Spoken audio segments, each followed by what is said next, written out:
Hey, good evening. I'm Gordon Fessick, and I'm addicted to my little pendant. Continuing on my theme of self-discovery and recovery, I'm learning how to use trance as a healthy stress relief, mostly writing my own scripts, but also using another producer's scripts when the mood strikes. It's about those other producers and the hypnosis fetish that I want to talk about. Webster's dictionary defines fetish as an object whose real or fantasized presence is psychologically necessary for sexual gratification. Have I got your attention yet? In plain English, someone with a fetish for something will have an easier time getting off using or imagining that something. People will use ideas as well as physical objects as a fetish. Well, you can figure out what a hypnosis fetish is then, a belief that trance ensures or enhances sexual pleasure, or is even required for sex in the first place. Go figure. Now, where would someone like me get the idea that hypnosis is sexy? Well, if you were a teenager in the 1960s, it might have been this. Yes, man cub, please go to sleep. Please go to sleep.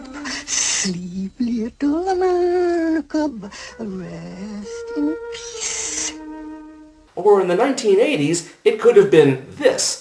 Yes, and at long last my search is ended. You will follow where I lead. I cannot resist your will. Few humans can. Or, more recently, this. Who's there? Excuse me. Might I be of some assistance?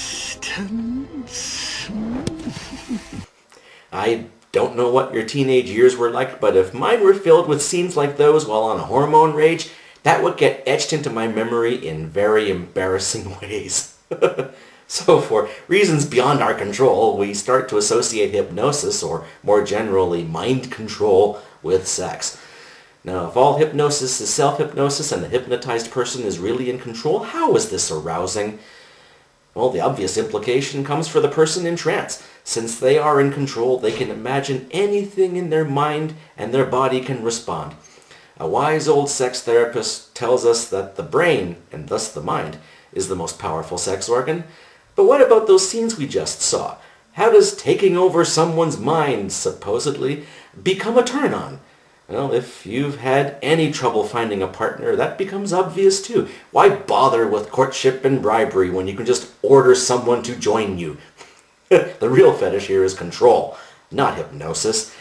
The bondage and discipline community knows all about exchanging control. And combining these ideas makes some very exciting and also some very dark possibilities. A person in trance can imagine anything and, after enough practice, encourage their body to respond in ways otherwise unimaginable.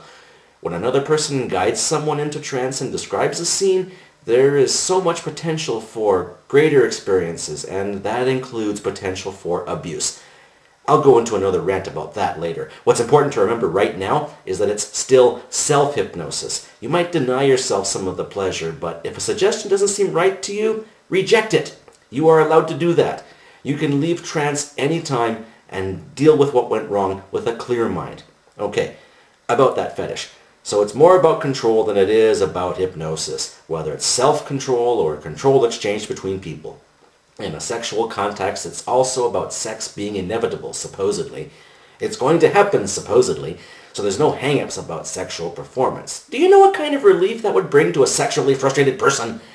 No criticism, no complaints about size, no arguing about positions, nothing detracting from the moment. This is why I believe that Furuba Girl got as much attention as she did, and it's why online hypno-domination is such a lucrative business. I don't know if Furuba Girl ever wrote or described sexual scenes, but the master-slave scripts would be enough to fuel any hypno-fetishist's fantasies for some time. Now, if you want to experience this sort of thing for free, there's lots of examples on YouTube. I'm not going to mention channel names because I don't want to suggest any one channel versus another. Wouldn't be very fair to them all. My warning is, before you try any of their scripts, Remember that you are in control. You can reject any parts of their fantasies you wish. You can make your own pleasure in your mind once they've shown you how. They are all, however, of the stereotypical master-slave type, catered to the hypno-fetishist. They are definitely adults only. I will mention one channel by name, though. If you want to try something a little different and 18 to 20-year-old friendly with no actual script, try Pleasurescape. That channel's videos are supposedly intended for women only, but, well, if you're a man, don't be afraid to try them. One final warning. There are channels I haven't mentioned, and that I will never mention, whose operators run their own hypno-domination businesses. They range from the playful, upfront about what they charge and what they do, all the way down to the really dark, domineering, and deceptive.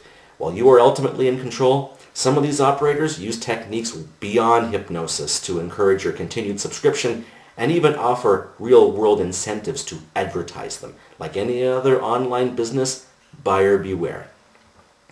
Now, I am going to count to 3. On 3... Well, so much for that.